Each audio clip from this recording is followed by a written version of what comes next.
નમસ્કાર વિદ્યાર્થી મિત્રો, બાર સાયન્સ ભૌતિક વિજ્ઞાન ચેપ્ટર 7 પ્રાકૃતિક પ્રત્યાવર્તી પ્રવાહ એનો આજે છઠ્ઠો સેશન છે. આજે આપણે એક જ ટોપિક લેવાનો છે, અનુનાદ. બરાબર, ચાલો તો અનુનાદ શબ્દ આપણે શરૂ કરીએ. અનુનાદ સમજવાનું છે. પહેલાં તો આપણે 11th અનુનાદ ભણી ગયા, થોડુંક એ યાદ કરી લો. 11th આપણે અનુનાદ જ્યારે ભણતા ત્યારે આપણે એવું કીધેલું કે કોઈ પણ દોલન કરી શકતું તંત્ર હોય અને પોતાની પ્રાકૃતિક કોણીય આવૃત્તિ ω0 હોય, અને આપણે જે બહારથી કોઈ એને બરાબર બળ આપીએ એટલે એની પોતાની કંઈક આવૃત્તિ હોય ઓમેગા. જો ઓમેગા અને ω0 ઇક્વલ થાય તો પછી દોલક જે છે એનો કંપ વિસ્તાર મહત્તમ બને છે. એનો કંપ વિસ્તાર કેવો થાય છે? મહત્તમ બને છે. દોલકનો કંપ વિસ્તાર મહત્તમ બનવાની આ ઘટનાને શું કહેવામાં આવે? અનુનાદ. અને જે આવૃત્તિ હતી એને કહેવામાં આવે અનુનાદીય કોણીય આવૃત્તિ. આટલું આપણે ભણી ગયા હતા. તો જો એલસીઆર શ્રેણી પરિપથની એક રસપ્રદ લાક્ષણિકતા અનુનાદની ઘટના છે. કેવી લાક્ષણિકતા છે? રસપ્રદ. બરાબર, જે આપણે આગળ જતા હમણાં ચર્ચા કરીએ કે રસપ્રદ શું કામ છે? કારણ કે તમે ડેઇલી એ અનુનાદની ઘટનાનો ઉપયોગ કરો જ છો. બરાબર, કોઈ એક નિશ્ચિત આવૃત્તિથી દોલન કરવાની વૃત્તિ ધરાવતા બધા જ તંત્રો માટે અનુનાદ એક સામાન્ય ઘટના છે. જે કંઈ પણ દોલનો કરી શકવાની વૃત્તિ ધરાવે, એક નિશ્ચિત આવૃત્તિ જે દોલન કરતા હોય એને બધામાં અનુનાદની ઘટના જોવા મળે. આ આવૃત્તિને તંત્રની કઈ આવૃત્તિ કહેવાય? પ્રાકૃતિક કોણીય આવૃત્તિ કહેવાય, અથવા પ્રાકૃતિક આવૃત્તિ F0 કહેવાય. જો આવું કોઈ તંત્ર એવા ઉર્જા સ્ત્રોતથી સંચાલિત થતું હોય કે જેની આવૃત્તિ તંત્રની પ્રાકૃતિક આવૃત્તિની નજીક હોય, એટલે કે જ્યાં ઓમેગા જે છે તે બાહ્ય આવૃત્તિ એ તંત્રની પ્રાકૃતિક આવૃત્તિની કેવી હોય? નજીક હોય, તો દોલનનો કંપ વિસ્તાર મોટો થાય છે. એકદમ સામાન્ય ઉદાહરણ, હિંચકાર પર ઝૂલતું બાળક. ઝોલા ખાતું એવું લખ્યું છે પણ ઝૂલતું છે. હિંચકો જે છે એમાં ઝૂલતું બાળક આ રીતે આગળ પાછળ દોલનો કરતું હોય. ઢોલકની માફક આગળ પાછળ થતા હિંચકાના દોલનો પ્રાકૃતિક કોણીય આવૃત્તિ હોય, એટલે કે એની પોતાની એક કોણીય આવૃત્તિ હોય. હવે જો બાળક દોરીને નિયમિત અંતરાલે ખેંચે, મતલબ કે સમજો કે શું થાય કે ભાઈ અહીંયા ધારો કે આ જે બાળક છે એના હાથમાં દોરી છે, દોરીને દિવાલ સાથે બાંધેલી છે. તો જ્યારે બાળક આ દિશામાં આવશે એટલે શું કરશે? દોરીને ખેંચશે. તો પોતાની કોણીય આવૃત્તિ છે, અને નિયમિત સમયાંતરે દોરીને શું કરશે? તે ખેંચશે. નિયમિત સમયાંતરે દોરીને શું કરે? ખેંચે. એટલે એની કંઈક કોણીય આવૃત્તિ આવે. બરાબર, તો એ બંને આવૃત્તિ જ્યારે સમાન બનશે એટલે હિંચકો શું થશે? મોટા દોલનો કરશે. શું કરશે? મોટા દોલનો કરશે. તો આ ઘટનાને શું કહેવામાં આવે? અનુનાદ.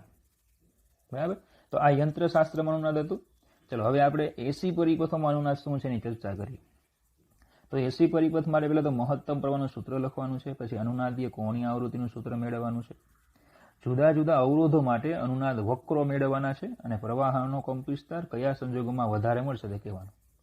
પહેલા તો વીએમ કંપ વિસ્તાર અને ઓમેગા આવૃત્તિના વોલ્ટેજ વડે સંચાલિત એલસીઆર શ્રેણી પરિપથમાં મળતો મહત્તમ પ્રવાહનું સૂત્ર યાદ છે. વીએમ ઇક્વલ ટુ માફ કરજો, પરિપથમાં મળતો પ્રવાહનો કંપ વિસ્તાર IM equal to VM upon માનાંકમાં ઝેડ અથવા તો ખાલી ઝેડ.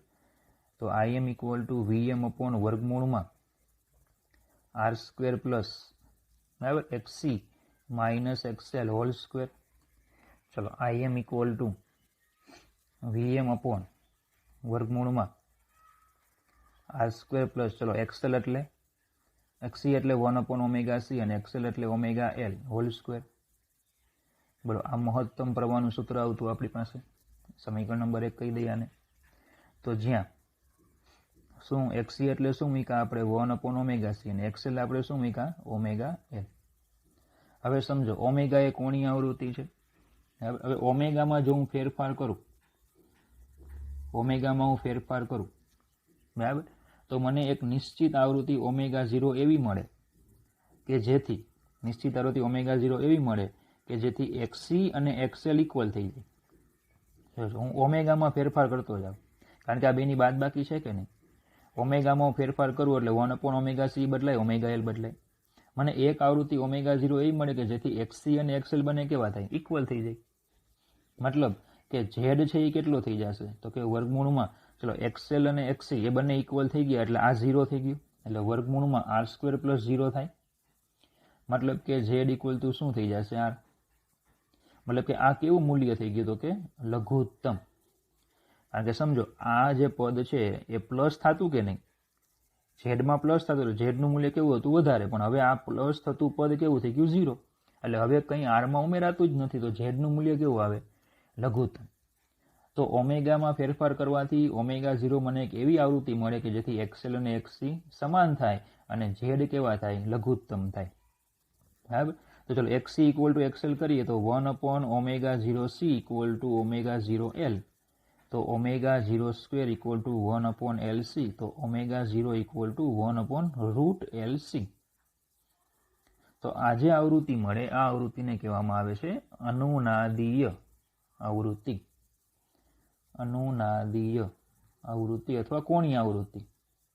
તો ઓમેગા 0 ઇક્વલ ટુ શું મળશે? 1 √LC. બોલો અનુનાદી આવૃત્તિ શું છે એમાં ખબર પડી? બરાબર. અને અનુનાદ જ્યારે થશે, અનુનાદ થશે ત્યારે જે આપણો આ પ્રવાહ છે, બરાબર, એ પ્રવાહ જે છે એ મેક્સિમમ બની જશે અને એનું મૂલ્ય આવશે Vm/Z ની જગ્યાએ R. કારણ કે આ મહત્તમ મૂલ્ય તો છે જ, આ મહત્તમ મૂલ્ય તો છે જ, પણ આ વ્યાપક રીતે મહત્તમ છે. પણ અનુનાદ માટે શું થાય? જો અનુનાદ વખતે શું થાય? ઝેડ લઘુત્તમ બને, નીચેનું પદ લઘુત્તમ બને તો આ પ્રવાહ પણ કેવો બનશે? મહત્તમ બની જશે. તો આ કોઈ પણ ઓમેગા માટે મહત્તમ કહે. ઓમેગા કોઈ પણ એક ફિક્સ આવૃત્તિ મૂકો એટલે તમને મહત્તમ આયમ મળે. પણ જ્યારે અનુનાદ થાય ત્યારે સૂત્ર આ એપ્લાય થાય મહત્તમ પ્રવાહનું આયમ અને એમાં પણ મેક્સિમમ મૂલ્ય. હવે તો આયમ મેક્સિમમ ઇક્વલ ટુ Vm/R. બોલ ખબર પડી આટલી? બરાબર. હવે તો એનો અર્થ એવો થાય કે જો ઓમેગામાં ફેરફાર તમે કરશો તો આયમ પણ બદલાશે તો ખરા જ ને. ઓમેગામાં ફેરફાર કરતા જશો તો આ આયમ જે છે એનું મૂલ્ય પણ કેવું થાય? બદલાતું જાય. તો જો આપણે આલેખ ધારો કે દોરીએ કે LCR શ્રેણી પરિપથમાં ઓમેગા સાથે આયમમાં થતા ફેરફાર, એટલે કે ઓમેગા તમે શું કરતા જાઓ? વધારતા જાઓ. ઓમેગા જે છે તમે વધારતા જાવ એમ. બરાબર. તો ઓમેગા વધારતા જાવ તમે એવું જોશો કે આયમ જે છે ને એ વધતા જાય છે. આયમ જે છે કેવા થાય? વધતા જાય. ઓમેગા 0 વખતે આયમ જે છે એ મેક્સિમમ બને છે અને એની પછી જો તમે ઓમેગા વધારો તો હવે આયમ છે ને ઘટતા જાય છે, એવું આલેખમાં દર્શાવે છે. જો જેમ આ ઓમેગા છે, જેમ ઓમેગા વધારો ને તેમ આયમ વધતા જાય છે. આ પ્રેક્ટિકલી વક્ર છે, બરાબર, પ્રાયોગિક વક્ર છે, એટલે કોઈ સાબિતી નથી. બરાબર. અહીંયા કેવો બને છે આયમ? મેક્સિમમ. ત્યારે ઓમેગા 0 મૂલ્ય જો અહીંયા દોર્યું છે એટલે ઓમેગા 0 વખતે કેવો બને? મેક્સિમમ. અને એની પછી હજી ઓમેગા વધે તો શું થાય છે? આલેખ હવે ઘટે છે. બરાબર. તો આ જે વિભાગ છે એ ઓમેગા લેસ ધેન ઓમેગા 0 માટે છે અને આ જે વિભાગ છે એ ઓમેગા ગ્રેટર ધેન ઓમેગા 0 માટે છે. પ્રવાહ જે છે એ કેવો મળે છે? ઓછો મળે છે. માત્ર ને માત્ર ઓમેગા 0 મૂલ્ય હશે ત્યારે આપણને આ પ્રવાહ કેવો મળે છે? Im maximum. બોલજો ખબર પડે? બરાબર. તો આ પહેલો આલેખ છે બ્લુ કલરનો. ધારો કે ત્યારે પરિપથનો અવરોધ R1 છે. આ બીજો આલેખ છે, પરિપથનો અવરોધ R2 છે. તો એ વખતે મને જે મહત્તમ પ્રવાહ મળે છે આટલો મળે છે. એટલે કે આ બીજો આલેખ માટે થઈ ગયું Im મેક્સિમમ. બરાબર. આ 2 ને આ Im મેક્સિમમ 1. બોલો ખબર પડી? બરાબર. તો ચલો આ રીતે આપણને આલેખો મળે છે. બોલજો આટલું ક્લિયર થઈ ગયું. હવે અહીંયા જે આપણે આલેખો દોર્યા, બરાબર, તો એમાં સૂત્ર શું હતું આપણું? કે ભાઈ Im મેક્સિમમ. Im મેક્સિમમનું સૂત્ર શું છે? તો કે Im maximum equal to Vm/R. મારે અવરોધ વચ્ચેનો સંબંધ મેળવવો છે.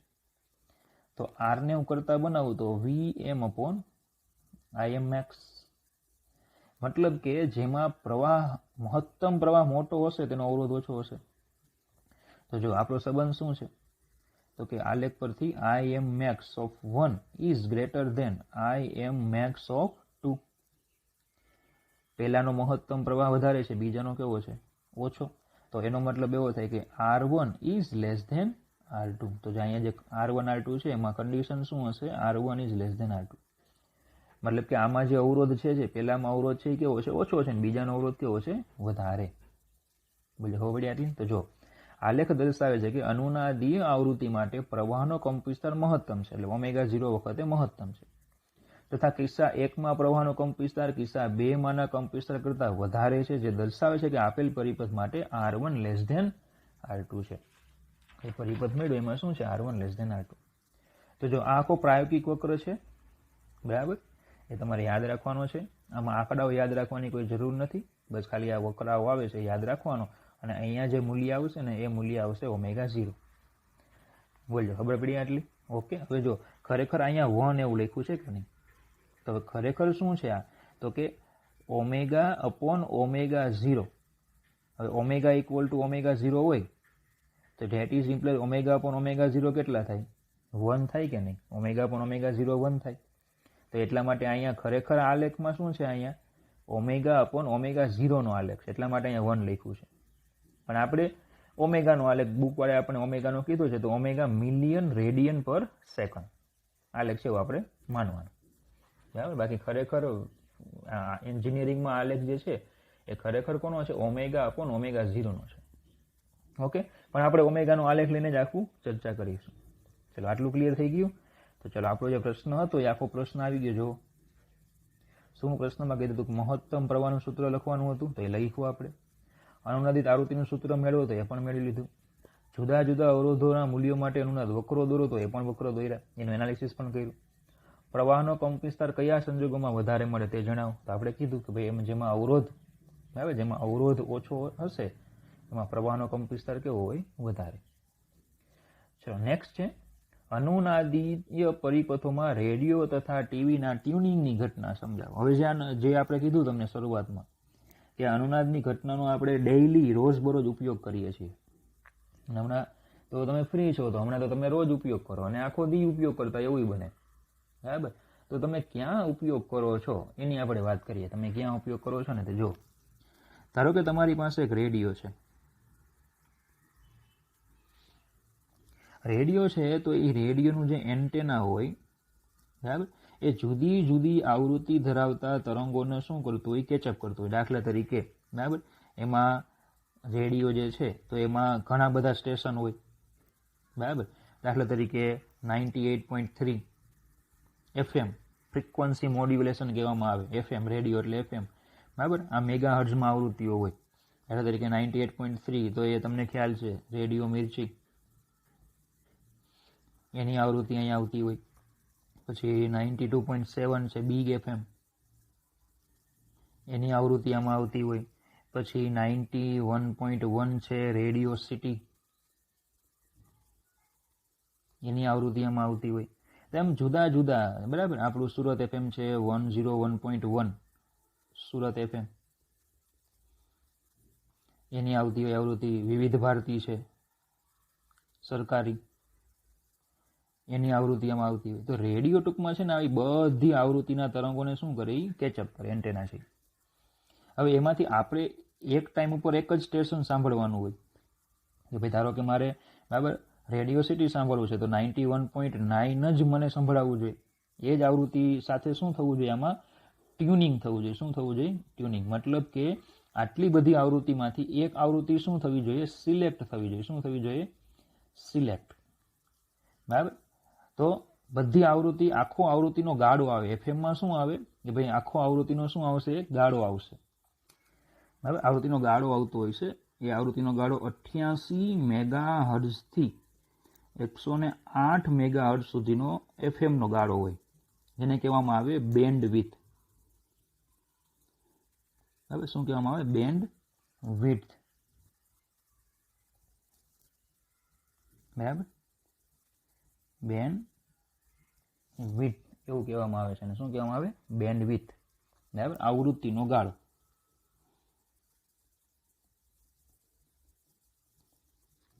તો આટલે સુધીનો આવૃત્તિનો ગાળો હોય, એમાં બધા આવતા હોય. અલગ અલગ ચેનલમાં અલગ અલગ ફ્રીક્વન્સી અલગ અલગ આવતા હોય. તો એફએમ એટલે કે રેડિયો શું કરશે? એમાંથી એક આવૃત્તિને શું કરશે? આખું ટ્યુનિંગ કરશે, સ્કેનિંગ કરશે. અહીંયાથી 88 થી 108 સુધી સ્કેનિંગ કરશે. બરાબર. અને એમાંથી એક આવૃત્તિ આપણને આપશે કે ભાઈ 91.1. એને ટ્યુનિંગ કહેવાય, સિલેક્ટ કહેવાય કે એક આવૃત્તિ સિલેક્ટ થઈ. તો આ એક આવૃત્તિ સિલેક્ટ થાય એની પાછળનું કારણ છે અનુનાદ. કે એક આવૃત્તિએ જે પ્રવાહ છે IM એ કેવો બનશે? IM મેક્સિમમ બનશે. પછી એ 91.9 એમાં જો તમે 91.8 કરો કે પછી 92 કરો તે તમને અવાજ છે ને સ્પષ્ટ નહીં સંભળાય. એમાં પ્રવાહ મહત્તમ બને, પણ આમાં કેવો બનશે? મેક્સિમમ બનશે. IMનો પણ સૌથી મહત્તમ પ્રવાહ બનશે અને અનુનાદ થશે ત્યાં. બરાબર. એટલે આમાંય 91.8 IM આવે, 92 IM પણ અહીંયા કયું આવશે? IM maximum. એટલે તમને સ્પષ્ટ અવાજ સંભળાશે. એટલે જે આવૃત્તિ તમને આપી છે એ કમ્પ્લીટ એ જ આવૃત્તિ સિલેક્ટ થશે અને ટ્યુનિંગ થશે. તો એમાં શું હોય તો કે જે કેપેસિટન્સ હોય છે એ કેપેસિટન્સનું મૂલ્ય બદલાય છે.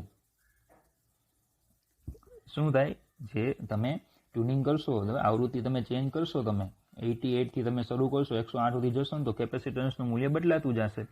કેપેસિટન્સનું એક મૂલ્ય એવું મળશે કે જ્યારે પરિપથમાં ટ્યુનિંગ થશે અને તમને સ્પષ્ટ અવાજ સંભળાશે. બોલો, ખબર પડે? બરાબર. તો આપણું જે ω0 નું સૂત્ર હતું 1/√LC, એમાં આ જે છે ને એ બદલાય. ઇન્ડક્ટર જે છે ને એ અચળ હોય, બરાબર, અને કેપેસિટર છે એ બદલાય. તો તમે કેપેસિટર બદલાવતા જશો એટલે તમને ઓમેગાનું એક એવું મૂલ્ય મળશે કે જ્યારે અનુનાદ થશે, બરાબર, કારણ કે એલ તો આમાં અચળ હોય છે. હવે આપણે ઘરે રેડિયો તો હોતા નથી, બરાબર, તો હવે આપણે લઈએ ટીવી. તો ભાઈ ટીવીમાં શું હોય છે તો કે ટીવીમાં પણ સેમ એવું હોય છે કે જે ટીવીનો કેબલ આવે, બરાબર, એ જે કેબલ છે એમાં ઘણી બધી ચેનલો આવતી હોય. દાખલા તરીકે સ્ટાર પ્લસ છે, એની આવૃત્તિ આમાં આવતી હોય. સ્ટાર ગોલ્ડ છે, એની આવૃત્તિ આવતી હોય, બરાબર. સ્ટાર સ્પોર્ટ્સ છે, એની આવૃત્તિ આવતી હોય. સબ છે, એની આવૃત્તિ આવતી હોય. સોની, એની આવૃત્તિ આવતી હોય. હવે તમારે એટ એ ટાઈમ ઉપર તમારે સબ તારક મહેતાનો શો જોવો છે તો સબ ટીવી જે છે, બરાબર, ત્યાં ટ્યુનિંગ થવું જોઈએ. તો તમે શું કરો છો એમાં, તમે રિમોટ જે છે, રિમોટ, બરાબર, એ રિમોટમાં તમે શું કરો છો કે ભાઈ 5 નંબરની સ્વિચ દબાવો છો. 5 નંબરની સ્વિચ દબાવો એટલે ઓટોમેટિક શું આવી જાય, 5 નંબર પર જે ચેનલ હોય આવી જાય. તો ખરેખર આ બધી ચેનલો શું છે, ટ્યુનિંગ કરેલી હોય છે, જેને આપણું સેટઅપ બોક્સ છે ને એ નંબર આપે, 1, 2, 3, 5, 6 એવા નંબર આપે. તમે જેવો 5 નંબર દબાવો એટલે ω0 = 1/√LC મુજબ આ આવૃત્તિઓ સેટ થાય. બરાબર, એમાં શું થાય, કેપેસિટરમાં ચેન્જીસ થાય. જો કે સેટઅપ બોક્સ છે ને પહેલેથી આ બધું ચેન્જીસ કરી નાખ્યો છે.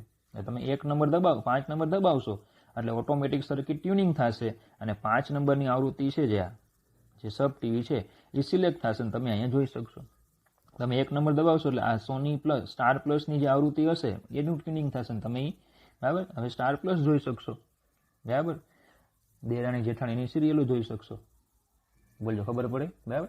તો આ રીતે અનુનાદ શું કરે છે, પરિપથમાંથી ચોક્કસ આવૃત્તિને સિલેક્ટ કરે છે, બરાબર, અને તમને એક પરફેક્ટ આવૃત્તિએ ટ્યુનિંગ કરાવે છે અને તમે સ્પષ્ટ જોઈ શકો છો. આ બધું છે ને હમણાં હતું, પહેલા આવા નહોતા. પહેલા જે પેલા ડબ્બા ટીવી હતા કે નહીં, એ ડબ્બા ટીવીમાં આવું નહોતું. એટલે તમે એમાં શું ગોળ બટન આવતું, જો કે તમે નહીં જોયા હોય, ગોળ બટન આવતું. એ બટનને તમે ફેરવો એટલે એ મિનિમમ આવૃત્તિથી મેક્સિમમ આવૃત્તિ સુધી બદલાતી જાય, બરાબર. તો જો ત્યાં ટ્યુનિંગ ન થાય ને તો પછી સમજો, ધારો કે 91.9 FM ની જગ્યાએ 91.8 તમે લ્યો એટલે ઘણી વખત એવું જોવા મળે કે ટીવીમાં તમે, બરાબર, બબે અવાજ એક સાથે સંભળાય. અહીંયા રેડિયોમાં છે તો બબે અવાજ એક સાથે સંભળાય, બરાબર. તો આ રીતે આપણને આખું જોવા મળે છે. ઓકે, તો આ ટીવી ટ્યુનિંગની ઘટનામાં અનુનાદનો ઉપયોગ શું છે તમને ખ્યાલ આવી ગયો? જો અહીંયા થોડોક વાક્ય આપ્યા છે કે રેડિયો અથવા ટીવી સેટની ટ્યુનિંગ કરવાની પ્રક્રિયામાં રેડિયો એન્ટેના ઘણા બધા બ્રોડકાસ્ટિંગ સ્ટેશનોના સિગ્નલો મેળવે છે. જો શું કરે, ઘણા બધા જે સ્ટેશનો હોય ત્યાંથી સિગ્નલો મેળવે. એન્ટેના દ્વારા મેળવેલા સિગ્નલો રેડિયોના ટ્યુનિંગ પરિપથ માટે સ્ત્રોત બની જાય. એટલે ટ્યુનિંગ પરિપથને શું મળે, સ્ત્રોત મળે. તેથી પરિપથ જુદા જુદા રેડિયો સ્ટેશનની ઘણી બધી આવૃત્તિઓને સંચાલિત કરે છે. પરિપથ શું કરે, હવે જુદા જુદા જે રેડિયો સ્ટેશન છે ને આવૃત્તિઓને શું કરે છે, સેટ કરે છે, સંચાલિત કરે, એટલે કે એનું મેનેજમેન્ટ કરે. પરંતુ કોઈ એક નિશ્ચિત રેડિયો સ્ટેશન સાંભળવા માટે આપણે રેડિયોને ટ્યુન કરીએ છીએ. ટ્યુનિંગમાં આપણે ટ્યુનિંગ પરિપથમાંના કેપેસિટરનું કેપેસિટન્સ એવી રીતે બદલીએ છીએ કે પરિપથની અનુનાદીય આવૃત્તિનું મૂલ્ય એન્ટેનાએ મેળવેલ નિશ્ચિત સ્ટેશનના રેડિયો સિગ્નલની આવૃત્તિની લગભગ બરાબર થાય, બરાબર. કે ભાઈ સ્ટાર પ્લસ છે એનું પોતાનું જે કંઈ કોણીય આવૃત્તિ હોય એ ઓમેગા, એ જે આપણો ટ્યુનિંગ પરિપથ છે એની ω0ની આવૃત્તિ સાથે શું થાય, સેટ થાય. આમ થાય ત્યારે નિશ્ચિત રેડિયો સ્ટેશનના સિગ્નલની આવૃત્તિ જેટલી જ આવૃત્તિ માટે પરિપથમાં પ્રવાહનો કંપવિસ્તાર મહત્તમ બને છે. એટલે આપણને IM મેક્સિમમ મળે. બોલજો, ખબર પડી? બરાબર. ચાલો, હવે આપણે સમજવાનું છે કે ટ્યુનિંગ એ કોની ઉપર આધાર રાખે, બરાબર. આ મહત્તમ મૂલ્ય મળે છે પ્રવાહનું, એ કોની પર આધાર રાખે અને કઈ રીતે એનું સૂત્ર આવે, બરાબર. પણ એની પહેલા યાદ રાખવાના 2-3 પોઈન્ટ છે કે સમજો આઈએમનું સૂત્ર જે આપણે હતું, IM equal to VM upon વર્ગમૂળમાં આર સ્ક્વેર પ્લસ એક્સએલ અથવા એક્સી માઇનસ એક્સએલ હોલ સ્ક્વેર. એમાં આપણે એવું કીધું કે એક્સી ઇક્વલ ટુ એક્સએલ થાય ત્યારે આઈ એમ મેક્સિમમ મળે અને અનુનાદ થાય એને વીએમ અપોન આર થાય. તો સીધી વાત છે, સમજો કેપેસિટરનો જે વોલ્ટેજ છે તે અને ઇન્ડક્ટરનો વોલ્ટેજ છે એમની વચ્ચે બોલો કડાનો ડિફરન્સ π/2 અને -π/2 આવતો કે નહીં? ખ્યાલ છે? પ્રવાહ અને વોલ્ટેજ વચ્ચે એકમાં π/2 કેપેસિટર છે તો એમાં પ્રવાહ છે એ π/2 જેટલો કેવો આવતો આગળ, જ્યારે ઇન્ડક્ટરમાં પ્રવાહ જે છે એ π/2 જેટલો કેવો આવતો પાછળ. તો એકમાં π/2 આગળ આવતો ને એકમાં π/2 પાછળ આવતો. બોલજો ખબર પડે. તો એક્સી જે છે એનો વોલ્ટેજ એક્સએલ દ્વારા નાબૂદ થવો જોઈએ. એક્સી જે છે એ એટલે ટૂંકમાં કેપેસિટર જે છે ઇન્ડક્ટરથી નાબૂદ થવું જોઈએ. એ ક્યારે પોસિબલ બને? તો કે પરિપથમાં એલ અને સી હોય તો જ પોસિબલ બને. ખાલી એલ કે ખાલી સી કે પછી બરાબર એલઆર કે પછી એલસી આવા પરિપથોમાં એ શક્ય નથી. તો એલસી અથવા તો એલસીઆર આવા પરિપથોમાં કે જેમાં કેપેસિટર અને ઇન્ડક્ટર બંને હોવા જોઈએ તો જ પોસિબલ બને અનુનાદ, નકર અનુનાદ પોસિબલ બને નહીં. તો માત્ર એલ, માત્ર સી, માત્ર આર, એલઆર કે એલસી આવા પરિપથોમાં અનુનાદ થતો નથી. એલ અને સી બંને હોવા જોઈએ. તો એલસી અથવા તો એલસીઆર પરિપથોમાં જ અનુનાદ જોવા મળે છે. બરાબર? તો એ તમારે ખાસ યાદ રાખવાનું. જો જે પરિપથમાં એલ અને સી બંને હાજર હોય તેવા પરિપથો દ્વારા જ અનુનાદની ઘટના પ્રદર્શિત થાય છે. આમ હોય તો જ એલના બે છેડા વચ્ચેનો વોલ્ટેજ અને સીના બે છેડા વચ્ચેનો વોલ્ટેજ બંને વિરુદ્ધ કળામાં હોવાને કારણે એકબીજાને નાબૂદ કરે છે અને પ્રવાહનો કંપવિસ્તાર આઈએમ મેક્સિમમ ઇક્વલ ટુ વીએમ/આઈ થાય છે. અને સ્ત્રોતનો સંપૂર્ણ વોલ્ટેજ અવરોધના બે છેડા વચ્ચે મળે છે. જો હવે આ આપણે ચર્ચા કરશું. સ્ત્રોતનો સંપૂર્ણ વોલ્ટેજ, સ્ત્રોતનો વોલ્ટેજ એટલે VRMS એ અવરોધના બે છેડા વચ્ચેનો વોલ્ટેજ એટલે VR જેટલો થાય છે. કારણ કે સીધી વાત છે ને, VL અને VC, VL અને જે VC છે એ એકબીજાની અસરને નાબૂદ કરે. તો પછી સ્ત્રોતનો વોલ્ટેજ એટલે VR plus VL plus VC, તો એમાં આ કેટલો થશે? હવે સ્ત્રોતનો વોલ્ટેજ એ VR જેટલો થાય. તો આપણે એક દાખલો ગણીશું, એ દાખલામાં આપણે એની સાબિત કરશું. બરાબર? અનુનાદનો એક દાખલો છે તેમાં સાબિત કરશું. તો આનો અર્થ એ થાય કે RL અને RC પરિપથમાં અનુનાદ મેળવી શકાય નહીં. RL કે RC પરિપથો હોય તો એમાં અનુનાદ મેળવી શકાતો નથી. બોલજો ખબર પડી આટલી? ઓકે, ચાલો એની પછી એલસીઆર એસી પરિપથ માટે અનુનાદની તીક્ષ્ણતા સમજાવો. હવે જોઈએ તીક્ષ્ણતા શું છે ને આપણે હમણાં ચર્ચા કરી. પહેલા તો એલસીઆર શ્રેણી એસી પરિપથમાં પ્રવાહનો કંપ વિસ્તાર. ચલો સૂત્ર શું હતું? IM equal to VM upon વર્ગમૂળમાં R square plus omega L minus 1 upon omega C whole square. ચલો અહીંયા મેં XL is greater than XC લીધું છે અને તમારે આ યાદ રાખવાનું છે કે પર્ટિક્યુલર આખા ચેપ્ટરમાં એક જ થિયરીમાં એક્સએલ ગ્રેટર ધેન એક્સી લઈને આખી ચર્ચા કરેલી છે. બરાબર? તો એ તમારે ગોખી નાખવાનું. આ એક જ થિયરીમાં એક્સએલ ગ્રેટર ધેન એક્સી લેવાનું છે. ઓકે, ચલો હવે omega equal to omega 0 equal to 1 upon root LC થાય ત્યારે પ્રવાહનો કંપ વિસ્તાર આપણને મહત્તમ મળે છે, આઈએમ મેક્સિમમ મળે છે. તો બોલો અહીં આઈએમ મેક્સિમમ કેટલો આવશે? તો કે વીએમ અપોન આર. એ મેક્સિમમ કેટલો આવે? તો કે વીએમ અપોન આર જેટલો આવશે. બોલજો ખબર પડી આટલી? ઓકે, ચલો હવે ઓમેગાના જે હવે ઓમેગા છે એ ઓમેગા 0 કરતા બીજા મૂલ્યો માટે ઓમેગાનું મૂલ્ય એ કાં તો ગ્રેટર ધેન ઓમેગા 0 કે લેસ ધેન ઓમેગા 0 હોય. બરાબર? ત્યારે પ્રવાહનો જે કંપ વિસ્તાર છે, પ્રવાહનો કંપ વિસ્તાર છે આઈએમ, એ મેક્સિમમ કરતાં કેવો હોય છે? ઓછો હોય. આઈએમ મેક્સિમમ કરતાં ઓછો હોય. જો તમને જે આલેખ આપણે દોર્યો છે એ આલેખમાં પણ ખ્યાલ આવે છે કે નહીં? જો કે અહીંયા જે છે આઈએમ મેક્સિમમ છે.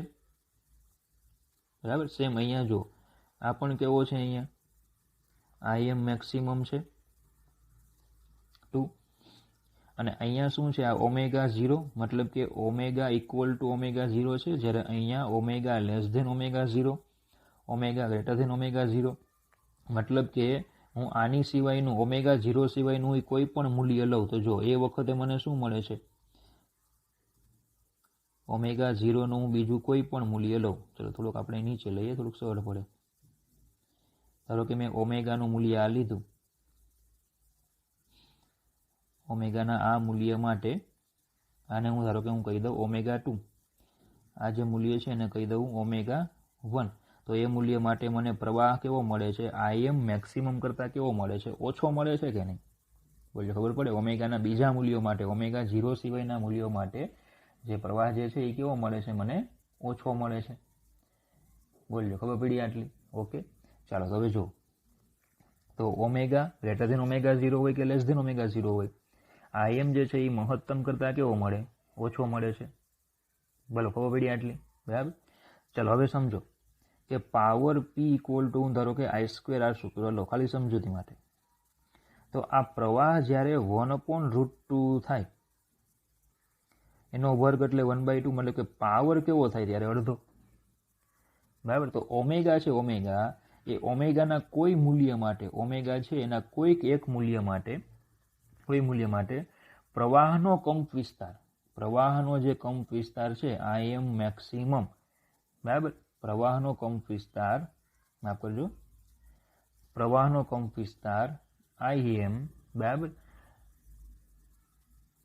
પ્રવાહનો કંપ વિસ્તાર પરિપથ, માફ કરજો, ઓમેગાના કોઈ મૂલ્ય માટે પ્રવાહનો કંપ વિસ્તાર એ મહત્તમ કંપ વિસ્તાર જે છે, બરાબર, એનો 1/√2 ગણો થાય છે. ઓમેગાના કોઈ મૂલ્ય માટે મને પ્રવાહનો કંપ વિસ્તાર એ મહત્તમ કંપ વિસ્તારના 1/√2 ગણો મને મળે, બરાબર. અને ત્યારે પરિપથ જે છે એમાં વ્યય પામતો પાવરનું મૂલ્ય છે એ કેવું થઈ ગયું હશે? અડધું. જોજો શું કીધું આમાં, કે પાવર મારે અડધો કરવો હોય તો પ્રવાહ કેટલો થવો જોઈએ? 1/√2 ગણો થવો જોઈએ કે નહીં? પાવરને મારે અડધો કરવો હોય તો પ્રવાહ કેટલો કરવો પડ્યો?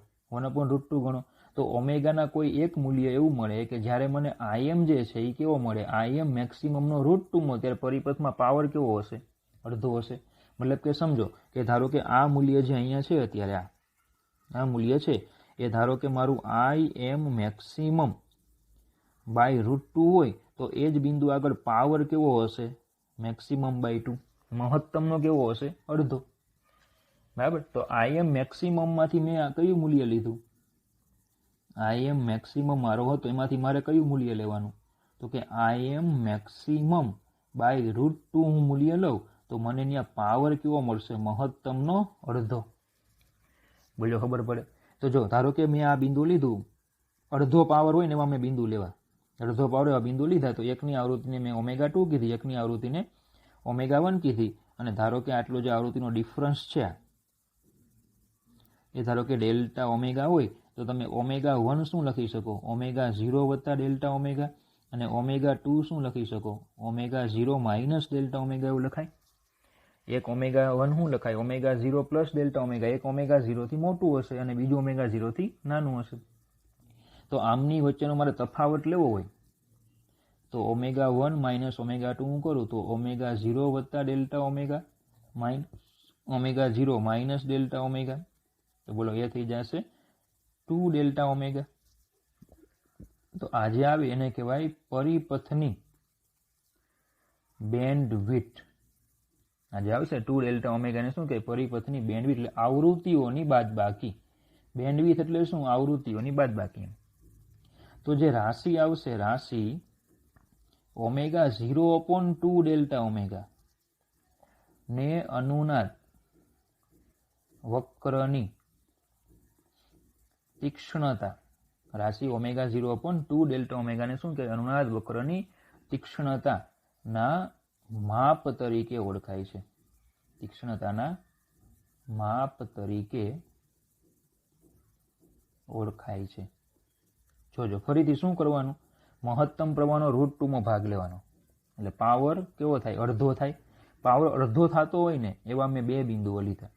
તો એકની આવૃત્તિ ઓમેગા 0 કરતાં નાની હોય, એકની આવૃત્તિ ઓમેગા 0 કરતાં મોટી હોય. તો બોલો આવૃત્તિ આ પ્રમાણે એવી બાદ બાકી કરવું એટલે મને ગાળો મળે 2 ડેલ્ટા ઓમેગા. એને કહેવાય પરિપથની બેન્ડવિડ્થ. શું કહેવાય એને? પરિપથની બેન્ડવિડ્થ. હા, તો રાશિ ઓમેગા 0/2 ઓમેગા કરવું એને કહેવામાં આવે અનુનાદ વક્રની તીક્ષ્ણતા. બરાબર. તો જેમ જેમ ડેલ્ટા ઓમેગાનું મૂલ્ય નાનું હશે, ડેલ્ટા ઓમેગા જેમ નાનો હશે તેમ અનુનાદ જે છે અનુનાદ એ વધુ તીક્ષ્ણ હશે, વધુ તીક્ષ્ણ હશે. જેમ શું થશે? જેમ ડેલ્ટા ઓમેગા નાનો હશે તેમ અનુનાદ વધુ તીક્ષ્ણ હશે. સમજો હું બે આલેખ દોરું, બરાબર. ધારો કે એક આલેખ આવો છે અને એક આલેખ છે એ ધારો કે આવો છે.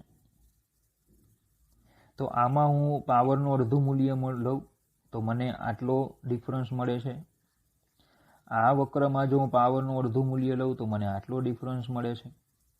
તો આમાં ડેલ્ટા ઓમેગા કેવો છે? નાનો છે, જ્યારે આમાં ડેલ્ટા ઓમેગા કેવો છે? મોટો. તીક્ષ્ણ એટલે શું? તીક્ષ્ણ એટલે ધારદાર. તો બોલો આ કેવો કહેવાય? તીક્ષ્ણ કહેવાય, જ્યારે આ કેવો કહેવાય? બુઠ્ઠો કહેવાય. તો જેમ ડેલ્ટા ઓમેગા નાનો હશે તેમ આલેખ કેવો હશે? વધુ તીક્ષ્ણ હશે.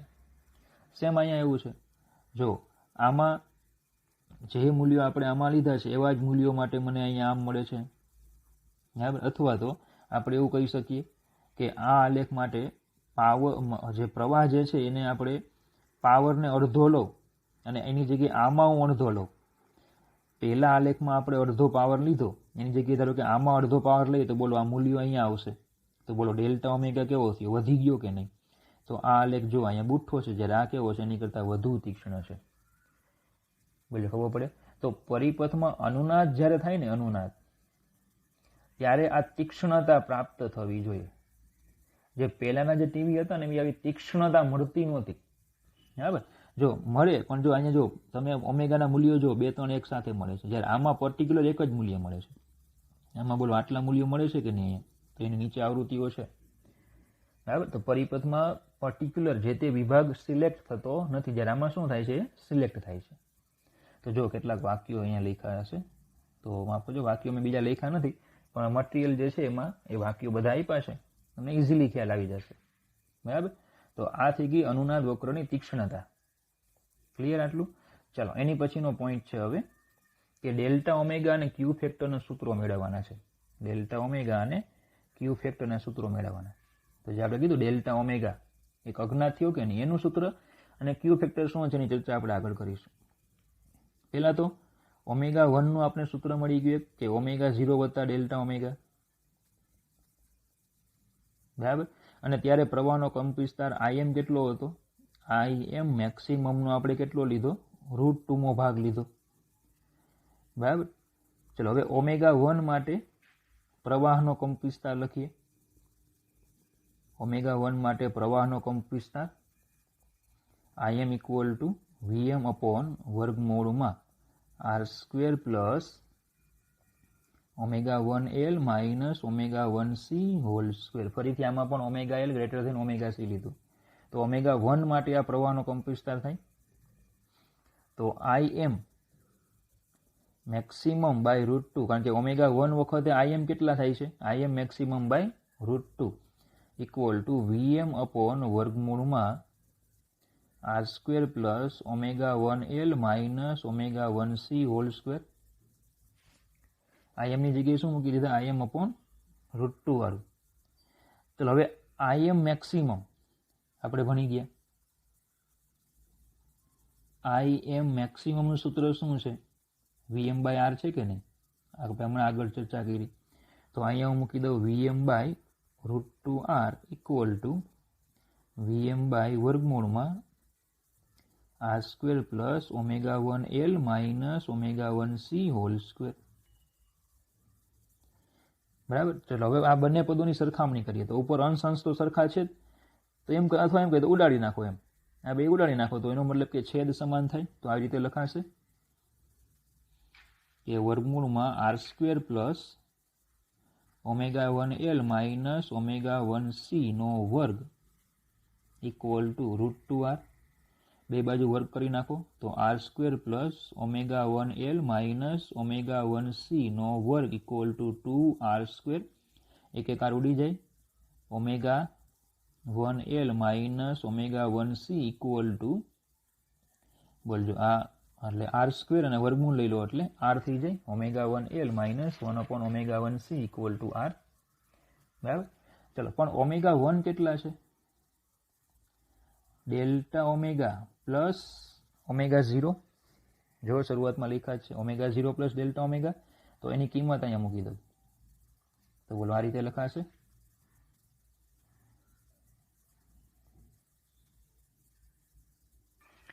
જોજો આ રીતે લખાય એમાં કે પહેલા તો જો શું હતું અહીંયા ઓમેગા 1L, તો ઓમેગા 1L ની જગ્યાએ શું લખાશે? Omega 0 plus delta omega, omega 0 plus delta omega L minus 1 upon omega 1C, તો omega 0 plus delta omega into C equal to R. બરાબર, જો લખાય આવું. બરાબર, ઓમેગા 1 ની જગ્યાએ. ચલો આગળ વધીએ એમાં. હવે આમાંથી હું ઓમેગા 0L ને કોમન કાઢું તો 1 plus delta omega by omega 0 લખાશે. સેમ છેદમાં હું ઓમેગા 0C ને કોમન લઈ લઉં તો 1 plus delta omega by omega 0 લખાશે ઇક્વલ ટુ R. બરાબર, હવે ઓમેગા 0 કેટલા છે? 1 અપોન રૂટ LC છે. તો જો એનો વર્ગ કરી નાખો તો શું આવશે? 1 અપોન LC આવે. તો ઓમેગા 0 સ્ક્વેર છે ને હું બે ભાગ કરી નાખું તો omega 0C equal to omega 0L થાય.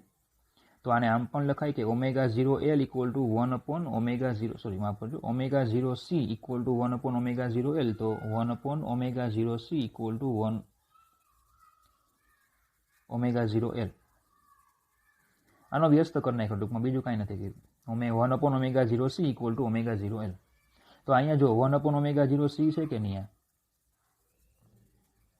અહીંયા ઓમેગા 0L લખું તો ઓમેગા 0L કોમન આવે. તો ચલો ઓમેગા 0L ને કોમન કાઢો. ઓમેગા 0L તો વધશે 1 plus delta omega by omega 0 minus, હજી કોમન નથી કાઢતો, ખાલી કિંમત મૂકું, 1 plus delta omega by omega 0 એની માઇનસ 1 ઘાત. આ જે છેદ છે એને અંશમાં લઈ લીધો. હવે ઓમેગા 0L કોમન કાઢું, પણ એની પહેલા કે ભાઈ delta omega by omega 0 is less than 1 હોય, કારણ કે ડેલ્ટા ઓમેગા તો ખૂબ ઓછું હોય. અને આવું હોવાથી 1 plus delta omega by omega 0 ની માઇનસ 1 ઘાત જે છે એને approximately equal to 1 minus delta omega by omega 0 લખી શકો. શું કરવાનું? ઘાતની અંદર લઈ લીધી. આપણે આગળ દ્વિપદી વિસ્તરણ ભણી ગયા છીએ. ઘાત જે છે ને શું કરી લેવાની? આગળ લઈ લેવાની. બોલો, ખબર પડી આટલી? ઓકે, ચાલો એની પછી તો ઓમેગા 0L હવે કોમન લઈ લઈએ. તો 1 plus delta omega by omega 0 minus 1 plus delta omega by omega 0 equal to R. એને બધે ઇક્વલ ટુ R. જોજો મેથેમેટિકલી પદ છે, બીજું કશું છે નહીં. બરાબર એક વખત ગણશો મોઢે એટલે આવડી જશે. 1 માઇનસ 1 કેન્સલ, ઓમેગા 0 કેન્સલ, 1 માઇનસ 1 કેન્સલ. બરાબર, ઓમેગા 0 કોમન કાઢું તો એ પણ કેન્સલ. તો આવશે 2L delta omega equal to R. તો delta omega equal to R by 2L. તો ચલો પહેલા આપણે ડેલ્ટા ઓમેગાની કિંમત મેળવવાની હતી. Delta omega equal to R by 2L. તો ડેલ્ટા ઓમેગા જેમ નાનો હશે તેમ કીધું તીક્ષ્ણતા કેવી હશે? વધારે. તો ડેલ્ટા ઓમેગાને નાનો કરવો હોય તો R નાનો કરો અથવા તો ઇન્ડક્ટરને મોટું કરો. બોલજો, ખબર પડી આટલી? Delta omega equal to R by 2L. Okay, તો ડેલ્ટા ઓમેગાની કિંમત મળી ગઈ. હવે આપણે જોઈએ ક્યુ ફેક્ટર, ક્વોલિટી ફેક્ટર. તો જોજો, ચાલો શું ભણવાનું છે હવે આપણે? ક્યુ ફેક્ટર. ક્યુ ફેક્ટરને કહેવામાં આવે ક્વોલિટી ફેક્ટર. એ અનુનાદ વક્રની તીક્ષ્ણતાનું માપ છે. તો અનુનાદ વક્રની તીક્ષ્ણતાની આપણે હમણાં આગળ ચર્ચા કરી.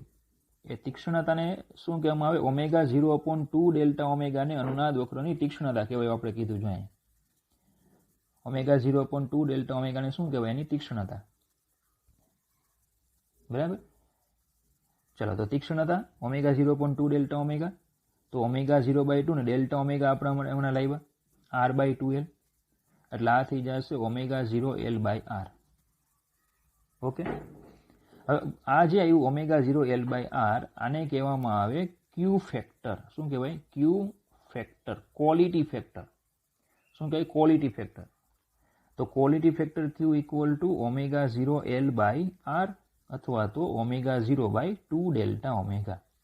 એટલે કે જેમ તીક્ષ્ણતા સારી હશે ને વક્રની, જેમ તીક્ષ્ણતા સારી હશે એમ ક્વોલિટી સારી હશે, તમને પિક્ચર ક્વોલિટી બહુ સારી જોવા મળશે.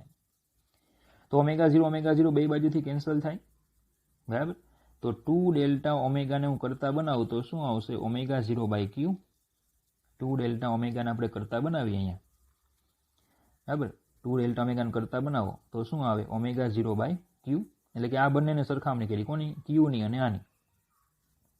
તો જેમ ક્વોલિટી ફેક્ટર મોટો હશે તેમાં કેવું હશે? ઓછું હશે. 2 ડેલ્ટા ઓમેગા ઓછું હશે એટલે કે બેન્ડવિડ્થ ઓછી હશે, ને બેન્ડવિડ્થ ઓછી હશે તેમ તીક્ષ્ણતા કેવી હશે? વધારે. તીક્ષ્ણતા વધુ હશે. જેમ ડેલ્ટા ઓમેગા ઓછા હશે તેમ તીક્ષ્ણતા વધુ હશે. આપણે આગળ કીધું જ છે ટૂંકમાં, બરાબર. ટૂંકમાં યાદ હંમેશા શું રાખવાનું કે તીક્ષ્ણતા ક્યારે વધે? તો કે ક્વોલિટી વધે તો. અને ક્વોલિટી ક્યારે વધે? ડેલ્ટા ઓમેગા ઘટે તો, બરાબર. ચલો, Q = ω0L/R છે. બંને બાજુ ઉપર નીચે ઓમેગા વડે ગુણી દઉં તો ω0L/ω0R. ω0 એટલે 1/LC, તો L/ω0R એટલે આ થઈ જશે 1/ω0RC. બીજું Q બરાબર ω0L/R, તો એમાં ω0 એટલે 1/√LC × L/R એટલે આ થઈ જશે 1/R√L/C. આ રીતે લખી શકાય. તો ટૂંકમાં ક્યુ ફેક્ટરના ઘણા બધા સૂત્રો આવે. જો એક આ સૂત્ર છે ω0L/R, ω0/2 ડેલ્ટા ઓમેગા, બરાબર. બીજું સૂત્ર છે 1/ω0RC, 1/R√L/C. એમ ક્યુ ફેક્ટરના ઘણા બધા સૂત્રો આવે. બધા સૂત્રો આપણે યાદ રાખવાના છે. અને ક્યુ ફેક્ટર એટલે જ તીક્ષ્ણતા. ક્યુ ફેક્ટર જેમ સારો તેમ તીક્ષ્ણતા સારી. અને ક્યારે? ડેલ્ટા ઓમેગા ઘટે તો, બરાબર. તો આના પરથી, આ સૂત્ર પરથી આપણને એવો ખ્યાલ આવે કે ક્યુ ફેક્ટર મારે વધારવું હોય તો L વધારવું પડે, અથવા C ઘટાડવું પડે, અથવા R ઘટાડવો પડે. એટલે ખબર પડી આટલી. ઓકે. જો વાક્ય જો કે અનુનાદ વક્રની આકૃતિ પરથી જોઈ શકાય કે જો અનુનાદ ઓછો તીક્ષ્ણ હોય તો ફક્ત મહત્તમ પ્રવાહ જ ઓછો હોય તેમ નહીં, પરંતુ આવૃત્તિના મોટા ગાળા ડેલ્ટા ઓમેગા માટે પરિપથ અનુનાદની નજીક હોય અને પરિપથનું ટ્યુનિંગ સારું હોતું નથી. એટલે કે આજે આપણે કરીએ તે વાત, એક આવો છે ને એક આવો છે, બરાબર. તો ઓછો તીક્ષ્ણ હશે તો મહત્તમ પ્રવાહ જ ઓછો હોય. મહત્તમ પ્રવાહ ઓછો હોય એવું જ નહીં, પરંતુ આવૃત્તિનો મોટો ગાળો તમને મળે. અને પરિણામે તમે, બરાબર, એક આવૃત્તિ પર્ટિક્યુલર સિલેક્ટ કરી શકતો નથી અને ટ્યુનિંગ સારું નહીં હોય. આથી અનુનાદ ઓછો તીક્ષ્ણ હોય તો તે પરિપથની આવૃત્તિને પસંદ કરવાની સિલેક્ટિવિટી ઓછી હોય છે. એક પર્ટિક્યુલર એક આવૃત્તિ પસંદ ન કરે, આ ઘણી બધી આવૃત્તિઓ પસંદ કરે. જો તેથી ઉલટું પણ સત્ય છે. એટલે કે વધુ તીક્ષ્ણ હોય તો પર્ટિક્યુલર એક આવૃત્તિ પસંદ કરે. જો ક્વોલિટી ફેક્ટર મોટો હોય એટલે કે R નાનો અથવા L મોટો હોય, તો હમણાં સૂત્ર ભણી ગયા કે નહીં? Q બરાબર 1/√L/C. ક્વોલિટી ફેક્ટર મોટો હોય તો R કેવો હોય? નાનો હોય. L કેવો હોય? મોટો હોય. અથવા C કેવો હોય? નાનો હોય. તો પરિપથોની પસંદગીની ક્ષમતા કેવી હશે? વધારે. તો અત્યારે જે છે ને એનો આનો ઉપયોગ થાય છે. અત્યારના જે ટીવી છે ને એમાં ક્વોલિટી ફેક્ટર મોટો કરવા માટે અવરોધ નાનો હોય, ઇન્ડક્ટર મોટું હોય અને C પણ નાનું હોય, બરાબર. તો આમ આખો અનુનાદનો વક્ર છે, આ IMP વક્ર છે. IMP આખો ટોપિક પણ IMP છે અને પરીક્ષામાં ઘણી બધી વખત પૂછાઈ પણ ગયો છે. મેક્સિમમ પ્રયત્ન કર્યો છે કે તમને અનુનાદ સમજાય, છતાં પણ કંઈ ન સમજાણું હોય, બરાબર, તો મને મેસેજ કરજો. તો આજના ટોપિકમાં આટલું જ રાખીશું. Okay, thank you.